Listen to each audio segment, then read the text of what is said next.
And I'm back. Here I am with you today. Hello. How are you guys? It's me, Alyssa, coming to you from my apartment in Brooklyn on Wednesday, January 22nd.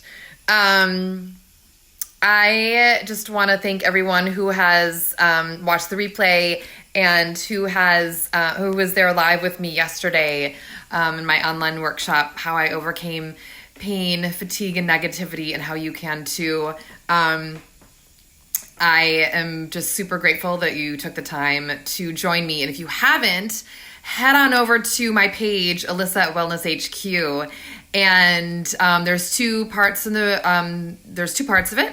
There's some technical difficulties. So start with the one.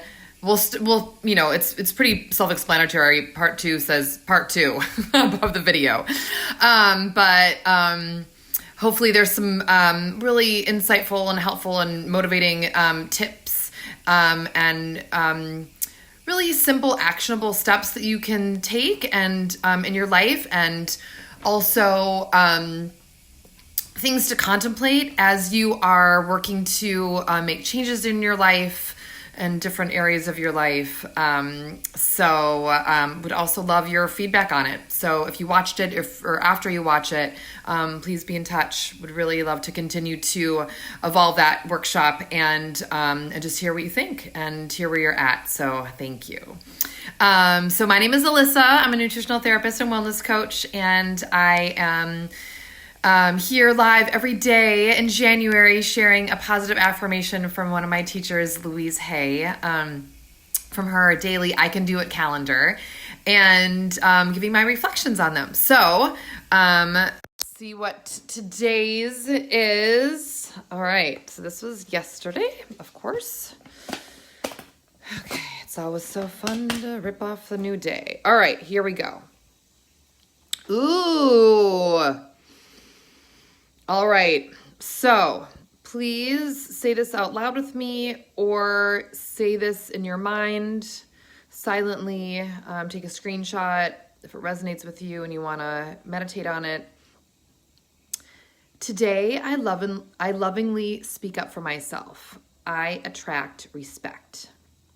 Today, I lovingly speak up for myself. I attract respect. Wow, that's a big one, right?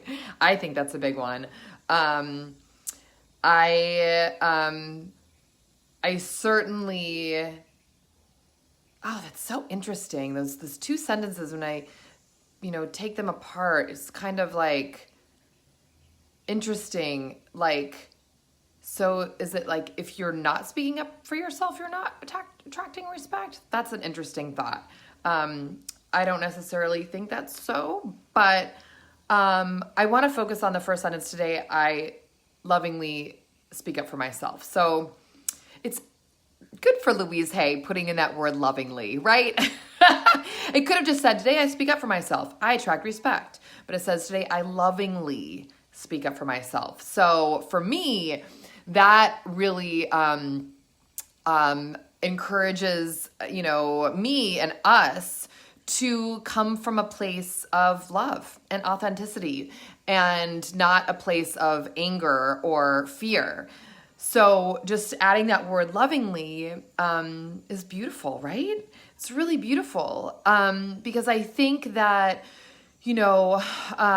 whether we have challenges speaking up for ourselves or not, sometimes we could potentially, be in an argument with someone and maybe we are feeling hurt or angry, and we might say some things thinking that we're speaking up for ourselves, but coming from, a place that that is full of anger, and that happens, and that's okay, because it's a part of the human experience. But when we think about speaking up for ourselves in a way that's loving, I think that can really honestly stop people in your tracks, especially if potentially you're in an argument with someone. If you could just take a moment and breathe, and you can kind of gather your thoughts and actually show some vulnerability, which is really hard for a lot of people. and come from that place of love and instead of anger. I think that ultimately that's where we want to be. That is going to be more of an authentic expression of ourselves and deeper a connection with whoever we're interacting with. So, when I think about speaking up for myself, I certainly have had, challenges with that in my life. Absolutely. And it's something that I've definitely had to work on for many, many, many years.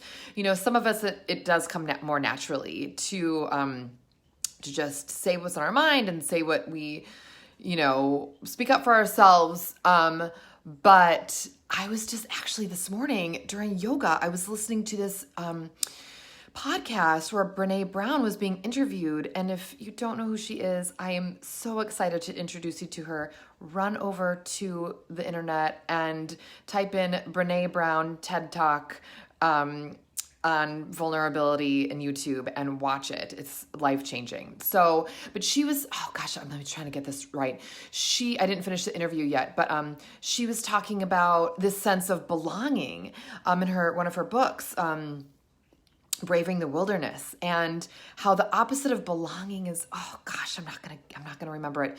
The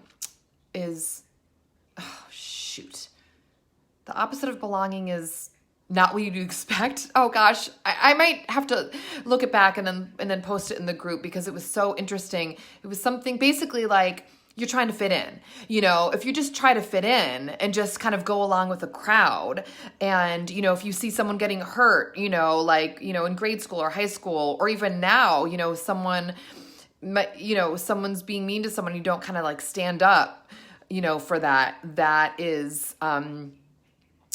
That is like going against being belonging. When you are having the sense of belonging, that is you being your authentic self and you being you.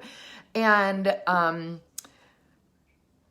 I feel like when we can like speak our truth, that phrase that has become more popular, which I love, it might be super hard for some of us, but oh my God, it's like that is actual living. I mean, seriously, like, so, it's about, I think, today I lovingly speak up for myself. I attract respect. I think that we've all seen where someone might kind of take a step of, courage and bravery to be vulnerable and share something scary or something painful. And hot damn, guess who's getting the respect? That person. No matter if we're agreeing with them or not, I think all on a human level, we can really admire that. So I would encourage you to really think about if there's some area in your life, whether it's like a work relationship or a personal relationship or something, or even to yourself, where is an area that you can actually feel more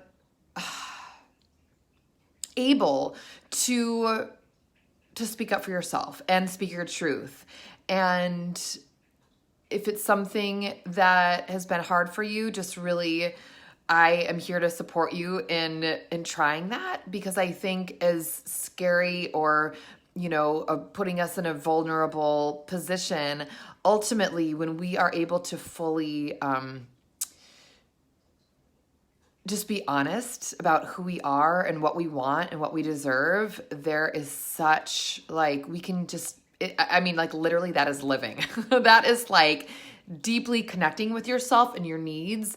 And I think then you're going to actually respect yourself more. So not only might you attract respect from others around you who are seeing you, speaking up for yourself or asking for what you want or you deserve, but like the more you do that, the more you're going to respect yourself. And talk about what an amazing feeling that is. I love being proud of myself, and it's such a feeling of gratitude when I'm able to overcome an obstacle or face a fear, and I just really allow myself to feel like good about myself. And it's interesting now that I'm bringing in that word respect. Wow, I want to respect myself. I want to respect myself more. So what can I do to do that? So I love today's affirmation a lot. Let's look at it one more time. Today, I lovingly speak up for myself. I attract respect. Today, I lovingly speak up for myself. I attract respect. So I encourage you to go out, speak your truth, speak up for yourself, and, share in the comments how you're doing that. I would love to hear. I'll be back live tomorrow through Sunday, the 23rd. Yeah, the 23rd to the 26th at 11 a.m. Eastern Standard Time. And you know what? If you're not on my email list, please visit thewellnessheadquarters.com, and you got to get on that, because I offer a lot of great emails, as far as I'm concerned, that really address different areas of health and wellness in terms of diet and nutrition, recipes, a lot of thought and mindset stuff, and lifestyle offerings. So it's really, I really encourage you to sign up. So it's thewellnessheadquarters.com. And I would love to have you be a part of that. So thank you so much. Again, my name is Alyssa Abrahamson, and I'm a nutritional therapist and wellness coach. And I will see you tomorrow at 11 a.m. Eastern Standard Time. Bye.